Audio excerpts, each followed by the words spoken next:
नमस्ते भाई और बहनों, प्रीतलर। आइए हम लोग वचन में जाएंगे। हम देखेंगे आज मत्ती रचित सुसमाचार अध्याय 5 1 से आगे देखते जाएंगे। देखिए यहाँ पर लिखा गया है कि वह इस भीड़ को देखकर पहाड़ पर चढ़ गया और जब बैठ गया तो उसके चेले उसके पास आए और वह अपना मुँह खोलकर उन्हें यह उपदेश देने लगा। तो देखिए भाई और बहनों, हम इनसे पहले जो वीडियो में देखे थे कि किस प्रकार परमेश्वर पिता ने जो हर एक प्रकार की बीमारियों को जो लोग ग्रसित थे हर एक को छुटकारा दे रहा था और जितने लोगों को मतलब दुखों में जकड़े गए थे उन सबों को चंगा किया। जितने लोगों में दुष्ट आत्मा थी, मिर्गी वाली बीमारी, लकवे वाले बीमारी, हर एक को परमेश्वर ने चंगा किया। और गलील का दिकापुलिस, यरूशलेम, यहूदिया और यरदन नदी के पार में भीड़ उसके पीछे हो ली। जब उसके पीछे हो ली तो इस भीड़ को देखकर वह पहाड़ पर चढ़ गया और जब बैठ गया तो वह क्या कर रहा है, वहाँ पर जितने भी वहाँ पर आए थे हर एक लोग के मुँह को देखा और अपनी मुंह को खोल के यहाँ पर यीशु मसीह ने यहाँ पर उपदेश देने लगा। ये बोल रहे हैं कि धन्य है वो जो मनुष्य, धन्य है वे जो मन की दीन है, क्योंकि स्वर्ग राज उन्हीं का है। तो भाई और बहनों, देखिए इस प्रकार परमेश्वर के पुत्र प्रभु यीशु मसीह ने उपदेश दे रहे हैं। ये बोल रहे हैं कि धन्य वे हैं जो मन के दीन है, क्योंकि स्वर्ग राज उन्हीं का है। जो अपने मन से दीन है, जो अपने मन को विनम्रता के साथ दीन के जैसा रखता है, वह धन्य है बोल के यहाँ पर लिखा गया है, क्योंकि स्वर्ग राज उन्हीं का है। धन्य वे जो शोक करते हैं, क्योंकि वो शांति पाएंगे। अगर किसी के हृदय में शोक है, दुख है, तो वही शांति पा सकता है, और जिसके हृदय में दुख नहीं है तो वो कभी भी शांति नहीं पाएगा। तो इसीलिए इस प्रकार बोल रहे हैं कि जो शोक करता है वो ही शांति पाता है। धन्य वे जो नम्र है, क्योंकि वे पृथ्वी की अधिकारी होंगे। जो नम्र है भाई और बहनों, और पृथ्वी की अधिकारी होंगे बोल के लिखा गया है। धन्य है वे जो धर्म के भूखे और प्यासे हैं, क्योंकि वो तृप्त किए जाएंगे। अगर कोई भूखे है और प्यासे है तो वो ही तृप्त किए जाएंगे। पर यहाँ पर किसके मतलब भूखे प्यासे बोल रहे हैं, यहाँ पर धर्म के भूखे और प्यासे हैं उन पर तृप्त की जाएगी बोल के कहा गया है। धन्य है वे जो दयावंत है, क्योंकि उन पर दया की जाएगी। अगर हम दयावंत हैं तो परमेश्वर पिता ने हमें दया करेंगे। धन्य है वे जिनके मन शुद्ध है, क्योंकि ये परमेश्वर को देखेंगे। तो भाई और बहनों, अगर आप शुद्ध है, अगर आप पवित्र है, तो आप ही परमेश्वर को देख सकते हैं, क्योंकि वचन ये कहता है कि वो मनुष्य धन्य है जो जिसका मन क्या है, शुद्ध है, क्योंकि वह परमेश्वर को देखेंगे। धन्य है वे जो मेल कराने वाले हैं, क्योंकि परमेश्वर के पुत्र कहलाएंगे। अगर कोई मेल कराने वाला है तो पुत्र के परमेश्वर के पुत्र कहलाएगा बोल के यहाँ पर लिखा गया। धन्य है वे जो धर्म के कारण सताए जाते हैं, क्योंकि स्वर्ग राज्य उन्हीं का है। तो देखिए, जो सताए जाते हैं परमेश्वर के नाम से, कोई आपको ताना देता है, परमेश्वर के नाम से आप दुख पाते हो, परमेश्वर के नाम से आप सताए जाते हो, तो स्वर्ग राज आपका है। भाई और बहनों, इस प्रकार यहाँ पर लिखा गया है।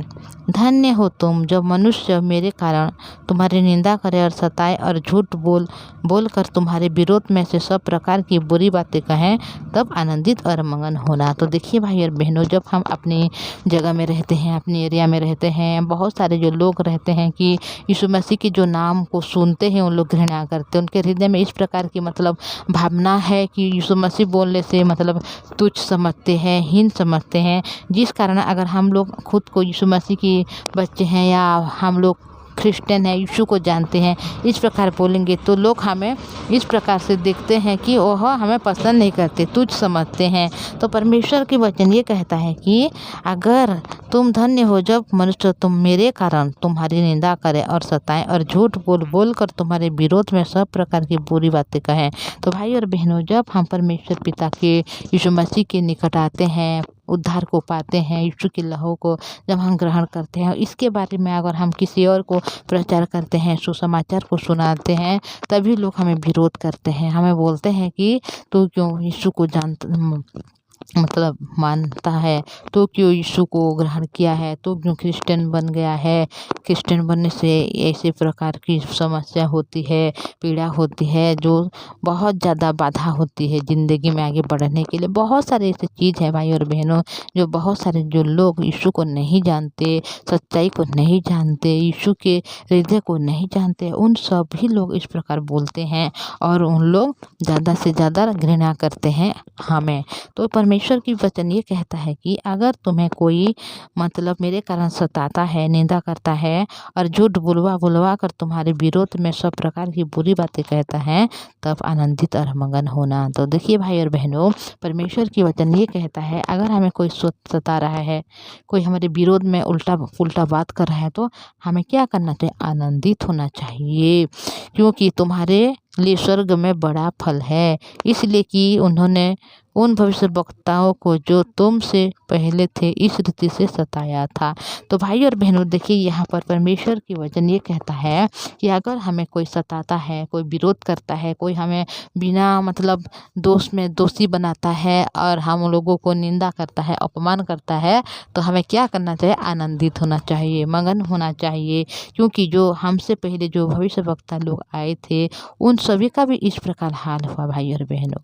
इसीलिए हमें अगर कोई सता रहा है, हमारी फैमिली से हो या हमारे पड़ोसी से हो, हमारे गांव से हो या हमारे घर की अपने ही हस्बैंड हो या अपने वाइफ हो या हमारे माँ पापा हो, भाई हो, बहन हो, कोई भी अगर हमें सता रहे हैं, यीशु के नाम से लेकर हमें विरोध कर रहे हैं, तो हम कभी भी ना घबराएं, कभी भी ना डरें, बल्कि हम आनंदित हो जाएं, क्योंकि स्वर्ग राज्य में हमारे लिए बहुत बड़ा प्रतिफल है। यीशु ने, जो परमेश्वर है, वो हमारे लिए बहुत बड़ा प्रतिफल को रखा है। हम जब स्वर्ग में जाएंगे तो उसी समय उस फल को हमें मिल जाएगा। तो भाई और बहनों, बहुत सारे जो लोग हैं यीशु मसीह के बारे में अगर कोई सुसमाचार प्रचार कर रहा है, कोई पास्टर लोग होता रहता है, अगर क्रिश्चियन के नाम भी बोलते हैं, यीशु के नाम को बोलते हैं, तो सब लोग विरोध करते हैं।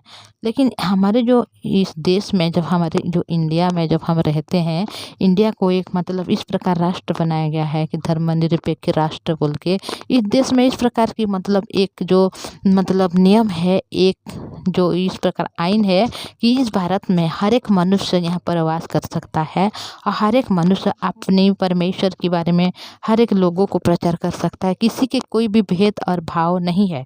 पर बोलने से जब हम जब हम मतलब जो दुनिया की जो पुस्तक है, उस नियम वाला जो पुस्तक, कानून आइन वाला पुस्तक है, उसमें पढ़ते हैं तो ये सारी बातें इसमें लिखा गया है कि मतलब भारत एक धर्मनिरपेक्ष राष्ट्र है। इससे हर एक मनुष्य अपनी धर्म को ग्रहण कर सकता है और हर धर्म की प्रचार कर सकता है।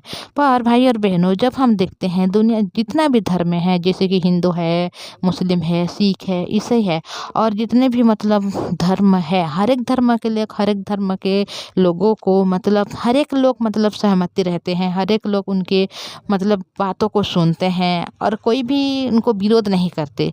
पर एक बात मुझे को समझ में नहीं आता, अगर कोई क्रिश्चियन रहता है, अगर यीशु के बारे में कोई बोलता है, तो उनको क्यों सब लोग विरोध करते हैं? तो भाई और बहनों, अगर कोई मुस्लिम व्यक्ति आता है हिंदू राष्ट्र में जाके, हिंदू मंदिर में जाते हुए, और दोनों भी वहाँ पर बातचीत करेंगे, बहुत अच्छे से मिलेंगे, बातचीत करेंगे, कोई भी उनके विरोध में नहीं जाएगा, बल्कि उनके हर एक लोग सहमति रहते हैं। पर जो क्रिश्चियन के नाम से, यीशु के नाम से हर एक लोग क्यों सताते हैं, क्यों विरोध करते हैं? इस कारण विरोध करते हैं भाई और बहनों, क्योंकि जो मसीह यीशु है वह सच्चाई को दर्शाता है। अगर कोई यीशु के बारे में जान लेगा तो उस अनुग्रह को पा लेगा, उस सच्चाई को जान लेगा जो यीशु मसीह जगत में उद्धार देने के लिए आया है, मनुष्य के पापों से छुटकारा देने के लिए आया है और मनुष्य के हर एक लोगों को वो स्वर्ग राज को लेने के लिए। और इसके बारे में हम बाइबल में देखते हैं, बहुत जगह इसे लिखा गया है कि यीशु मसीह जगत में इसलिए आया कि मनुष्य के सारे पापों को, अधर्म को क्षमा करे और स्वर्ग राज की अधिकारी बनाए। तो भाई और बहनों, अगर कोई मनुष्य इस बात को जान लेता है, अपने पापों से छुटकारा पा ही लेता है, उस मतलब केवल इस बाइबल को पढ़ते हुए सब कुछ जान लेता है। इसीलिए लोग चाहते हैं कि कोई भी उस सच्चाई को ना जाने, वो जो सच्चाई है, जो बाइबल में लिखा गया है, उस सच्चाई को ना जाने। क्योंकि अगर मनुष्य एक बार इस सच्चाई को जान ही लेता है तो कोई पीछे नहीं हटता। क्योंकि वचन इस प्रकार लिखा हुआ है, अगर सच्चाई को जानोगे तो सच्चाई तुम्हें स्वतंत्रता करेगा। तो जब परमेश्वर की इस वचन से हम सच्चाई को जानते हैं कि यीशु ही जो सच्चा परमेश्वर है और हमारे पापों को, हमारे रोगों को, हमारे अधर्म को क्षमा करने वाला वो है और हमें उद्धार देने वाला परमेश्वर वो है। अगर एक बार कोई मनुष्य जान लेता है तो केवल यीशु के पीछे ही आता है, क्योंकि वहाँ पर अनंत जीवन है। वो आत्मा को बचाने वाला केवल यीशु मसीह है। इसी वजह से उस सच्चाई को जैसे कोई ना जान सकें, कोई पहचान ना सकें, ये वो बात को सोचते हुए हर एक मनुष्य जो विरोध करते हैं यीशु मसीह के नाम से, बाइबल के नाम से, क्रिश्चियन के नाम से। तो भाई और बहनों, अगर हमें कोई कुछ भी बोले, अगर परमेश्वर हमारे साथ है तो हमें किसी के बातों के डरने को नहीं है। क्योंकि परमेश्वर कहता है, अगर तुम्हें कोई विरोध करता है, तुम्हें बुरी बुरी बातें बोल बोल कर तुम्हारे विरोध में रहता है, अगर तुम्हें कोई सताता है, तुम्हारे निंदा करता है, तो तुम लोग मत घबराना, बल्कि आनंदित और मगन होना। क्योंकि परमेश्वर हमारे लिए बहुत ज़्यादा बड़ा फल रखा है और उसके हम भागीदारी बन जाएंगे। तो भाई और बहनों, आइए हम लोग परमेश्वर की जीवित वचन को, इस सुसमाचार को प्रचार करें और फैलाएं, ताकि हर एक मनुष्य इस सच्चाई को जाने और स्वतंत्र हो जाए। उनके जीवन की हर एक, जो इस जगत में जो आए हैं, किस कारण से आए हैं और कहाँ जाएंगे, और उनकी आत्मा को बचाने के लिए क्या करना चाहिए, हर एक बातों को उन लोग जाने। तो भाई और बहनों, आज मैं इतना बोलूँगी। आगे हम हर एक बातों को धीरे धीरे करके देखेंगे और इससे पढ़ेंगे और जानेंगे। तो भाई बहनों, मैं आपको एक रिक्वेस्ट करना चाहूँगी, अगर आप इस चैनल में नए में आए हैं तो इस चैनल को सब्सक्राइब कीजिए, लाइक और शेयर कीजिए। जब आप लाइक करोगे तो हमें अच्छी लगेगी और हम और भी वचन को सुनाने के लिए, प्रचार करने के लिए हमारे मन में खुशी होगी। और जब आप शेयर करोगे अपने प्रियजन, इस बातों को उन लोग भी जानने को पाएंगे कि सचमुच में परमेश्वर की वचन है जो हमें हर एक समस्याओं से वह स्वतंत्र कर सकता है। और जब आप सब्सक्राइब करोगे तो हमें जब वीडियो अपलोड होगी तो सबसे पहले आप सुनने को पा जाएंगे। तो भाई और बहनों, आइए प्रार्थना में जाएंगे। पवित्र परमेश्वर पिताजी, धन्यवाद आपकी दया करुणा के लिए, संभाला, अनुग्रह दिया, आज की जीवित वचन आपने दिया प्रभु जी। धन्यवाद जो मन की दिन है, क्योंकि स्वर्ग राज उन्हीं का है। पवित्र परमेश्वर पिता, हम मनुष्य कभी अपने आप से दिन नहीं हो सकते प्रभु, आप बनाइए हमें दिन प्रभु जी। आपके वचन कहता है कि जो नम्र है वो धन्य है, क्योंकि वो पृथ्वी के अधिकारी कहलाएंगे। जो भूखे प्यासे वो धन्य है, क्योंकि वो तृप्त किए जाएंगे, ताकि वो धर्म के भूखे प्यासे के बारे में लिखा गया है। भाई और बहन, जब इस वचन को सुनते हैं प्रभु, उनको आशीष अनुग्रह दया में भर दीजिए प्रभु। उनके हृदय मन को खोलिए, ताकि जो आप वचन हमने सुना है प्रभु, इस वचन के हृदय मन में काम करने वाले बने प्रभु जी। आप बोलते हैं प्रभु जी कि अगर कोई हमें सताते हैं, कोई विरोध करते हैं, तो आनंदित होना, मगन होना, क्योंकि स्वर्ग में बहुत बड़ा प्रतिफल है बोलती प्रभु जी। आप दया कीजिए, अनुग्रह कीजिए हमारे भाई बहन के जीवन में प्रभु, कि उन लोग जो सताए जाने के समय में, विरोध होने जाने में समय, पिता परमेश्वर उन लोग आनंदित होने वाले बन सके, मगन होने वाले बन सके प्रभु जी। और आपकी जीवित वचन को विश्वास करते हुए आगे बढ़ते हुए ग्रहण करने वाले बने प्रभु जी। आपने हमारे इस भाई बहन को चुना है आपके राज्य के लिए प्रभु जी, और उनको आप इस्तेमाल कीजिए। उनके सारे परिवार के सदस्य को आपके हाथों में देती हूँ, उन सबको आशीष अनुग्रह दीजिए। अगर कोई रोगी है, दुखी, उन सबों को आप चंगाई दीजिए प्रभु जी। उनके हर एक काम को पूरा कीजिए पिता। फाइनेंस की समस्या है प्रभु जी, उन फाइनेंस की समस्या से भी उनको मुक्त कीजिए बोले पिता परमेश्वर। अनुग्रह को हम मांगते हैं प्रभु जी। आपने हमारी प्रार्थना सुना है, उत्तर भी दिया, इसलिए धन्यवाद करते हूँ। और ये दुआ प्रभु यीशु मसीह के नाम से मांगते हूँ, आमीन। सभी को प्रेज द लॉर्ड। जय मसीह के भाई और बहनों, थैंक यू।